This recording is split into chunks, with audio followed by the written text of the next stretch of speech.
Good morning, students. Today's topic is reading comprehension. As a part of your KMAT English, that is Test of English Language and Reading Comprehension, that is the first portion of your KMAT examination. And there will be two short passages to read and comprehend with multiple choice questions. So, reading comprehension will test your ability to understand the following facts, the nuances of the written word in the passage, tone of the passage, that is what the passage is about, or sometimes it can be a happy content, it can be a historical content. So, what is the tone of the passage? That also you can understand by reading the comprehension. Identify and differentiate the subtleties of the meanings of the words. Correct your grammar or syntax, structure and formation of sentences. Thought process of the author while writing the passage. So these are the factors which is to be tested by giving you a test of reading the comprehension. Approaches to reading comprehension. Primarily the students opt for any one of the following approaches of reading the comprehension. It is PQ approach and QP approach. Whereas PQ approach is basically first read the passage and then go to the questions. That is, read the entire passage thoroughly first and then read the questions. Another way of PQ approach is just skim and scan through the passage and keep going back and forth with the questions in the passage. That is, initially you just have a skimming across the passage and then you start with the questions and then again going and reading back. So this is one kind of an approach practiced by students. Another kind of an approach is first read the questions and then go back to the passage. So read all the questions with their answer options first and then let us go back to the passage. That is, first read question 1 with all the options, then go through the entire passage to answer it. Then read question 2, go through the entire passage, then question 3, like that. Another way is just read all the question stems without reading the answer options, then read the passage and try answering the questions by reading them with the options. So you can actually adopt any of these kind of approaches, whether it is first reading the passage and going to the questions, or reading the questions and going to the passage. That can be a strategy adopted by the candidate. That is, once you practice 2 or 3 comprehensions, you will understand that is which one is convenient for you. So, but generally the skimming and scanning is that is generally approach for large passages. But for KMAT questions, you will just get 2 short passages, which is very easy to read. Types of reading to expect. That is, what kind of readings you will get as a passage. Sometimes it will be informational passages which actually passes on some information to you. It can be either short and long, but for KMAT you get short passages. It can be information passages, it can be narrative selections, that is part of a story or part of a narration, or it can be graphic selections, which we don't have for KMAT. In some other competitive exams, you will also get graphical representation of passages which you have to infer and find, that is, answer the questions. But for KMAT, generally short passages are given. Reading comprehension strategies. While reading the text, underline any unknown words and guess meaning based on the root of the word or the context of the sentence. Keep on underlining, or if it is an online test, you can keep on highlighting the words which you feel that it is crucial for answering the questions or for understanding the content of the passage. So let us just take up an example of this is the first short passage. It's a very simple passage, and that is, you have got certain questions to answer. Read the following passage and answer the questions given below it in the context of the passage. So the passage goes like this. A well-dressed young man entered a big textile shop one evening. He was able to draw the attention of the salesman, who thought him rich and likely to make heavy purchases. He was shown the superior varieties of suits, lengths and sarees. But after casually examining them, he kept moving to the next section where ready-made goods were being sold, and further on to the next section where hosieries were being sold. By then, the salesman had begun to doubt his intentions and drew the attention of the manager. The manager asked him what exactly he wanted, and he replied that he wanted courteous treatment. He explained that he had come to the same shop in casual dress that morning and drawn little attention. His pride was hurt and he wanted to assert himself. He had come in good dress only to get decent treatment, not for getting any textiles. He left without making any purchase. So every passage you get, you just read 1 or 2 times so that you understand the crux of the passage. Just one single reading might not be enough for many. Some might be excellent in understanding, they can just have one reading and answer the questions, but in most of the cases you have to read the passage 1 or 2 times so that you understand what is being told in the passage. So in this passage it is basically about that is a well-dressed young man coming to a shop for shopping, and the scenario is between the salesman and the young man, and salesman keeps on showing various things, but young man doesn't show any interest, and he moves from that is one section to another without buying anything. So at a point, the salesman actually doubts the intention of the young man and complains to the manager.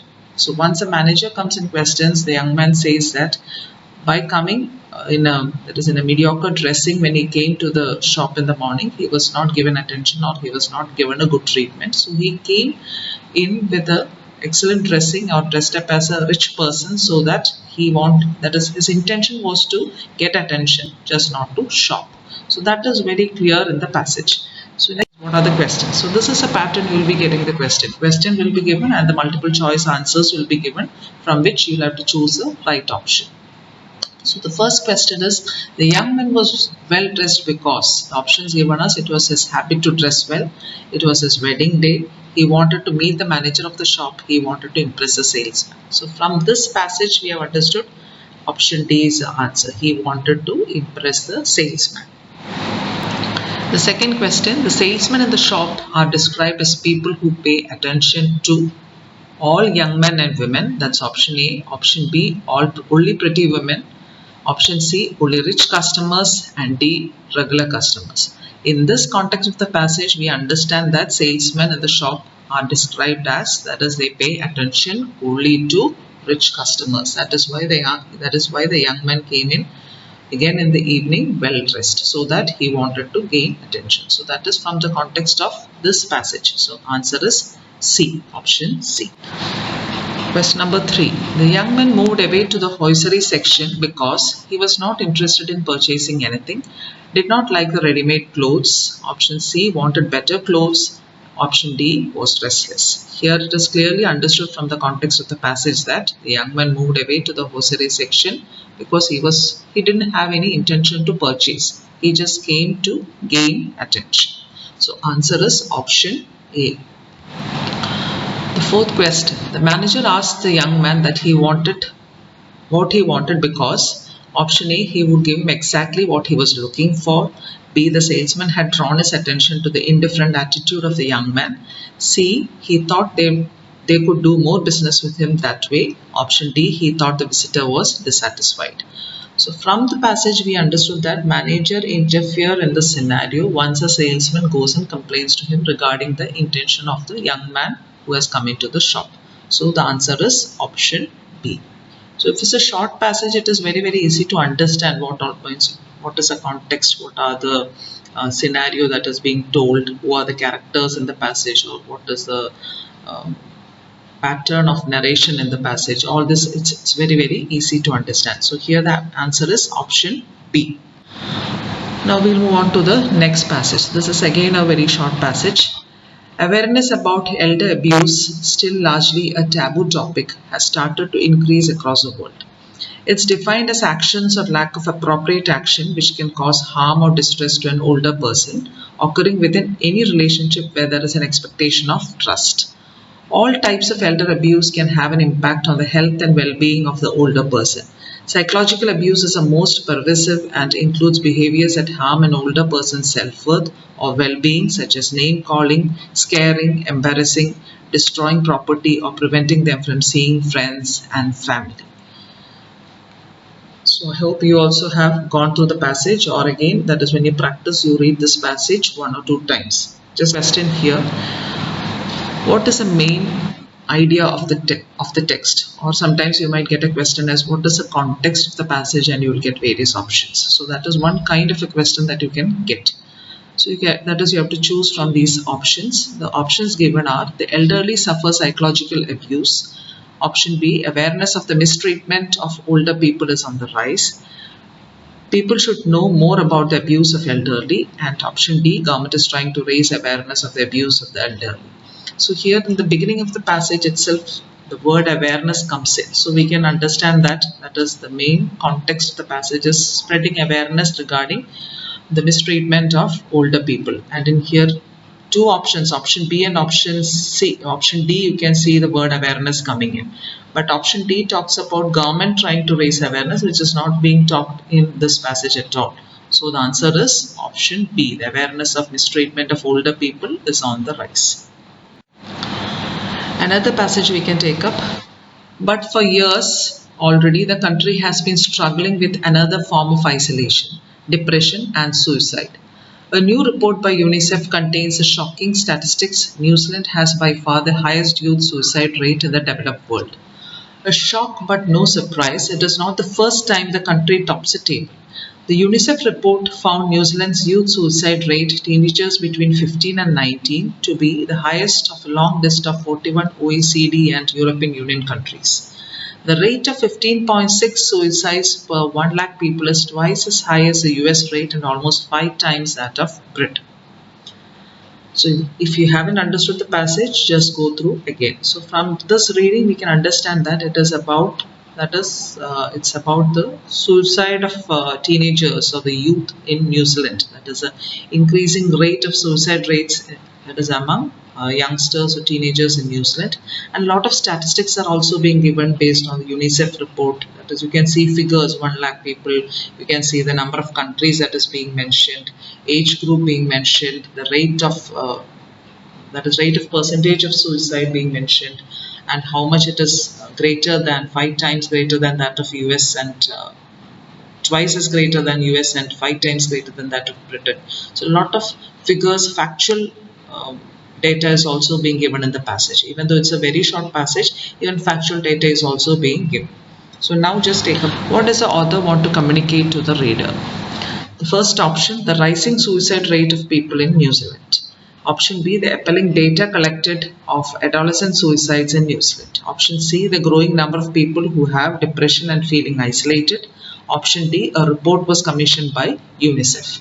So here we know that about the suicide rate of people in New Zealand. That is, you have to see which is the best option that suits the answer. So here the question is what the author want to communicate to the reader. So first option, you can see rising suicide rate of people in New Zealand. You might feel that is correct. Option B, the appalling data collected of adolescent suicides in New Zealand. Then the growing number of people who have depression and feeling isolated. That is the idea of the passage. A report was commissioned by UNICEF. Even though UNICEF is being mentioned in the passage, it is not that passage is not about a report by UNICEF. So it is the first and second option that you have to consider. So basically, because a lot of data is being given or more factual figures are being given in the passage, you can answer B would be the best option. Appalling data collected of adolescent suicides in New Zealand. I'm just giving you one more practice passage. That is, it is about Teens Recycling Recipe Bags Award. Landfills are clogged with plastic bags that can take up 1,000 years to decompose. Daniel Bird, a 17-year-old high school student from Waterloo, Ontario, has discovered a way to break down the plastic in a matter of months. Bird's idea won the top prize of $10,000 in scholarships at 2008 Canada-wide Science Fair in Ottawa.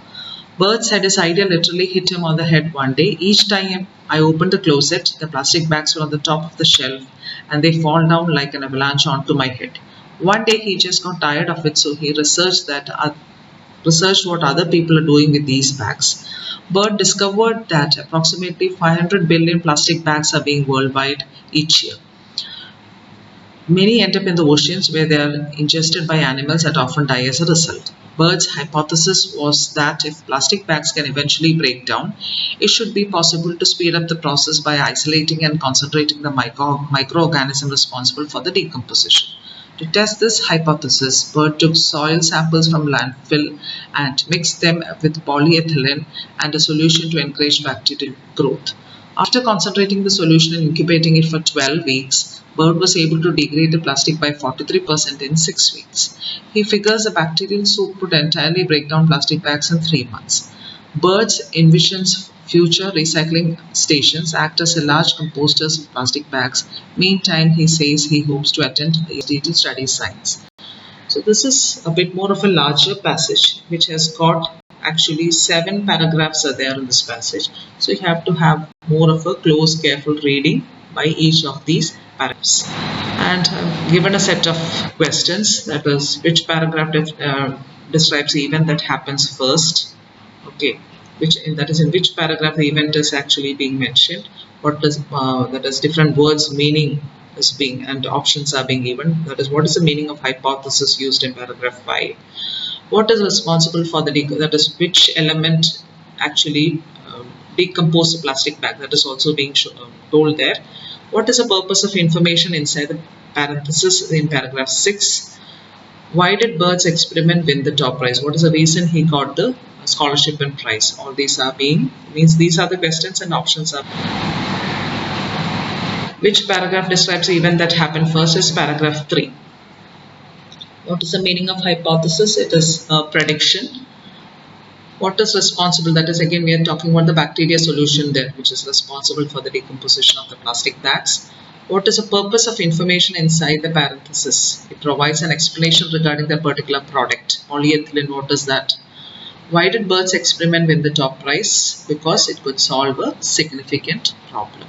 So this is how you are going to get the questions, but this is a larger passage. You will be mostly getting a short passage, and you have 2 passages to comprehend with a set of 5 multiple choice questions. So if you have got any doubt, you can get back to me, and if you want more passages to read, I can also send you more passages for practice. So please try this out. That is, go through these passages once again and try to answer these questions by yourself. Thank you.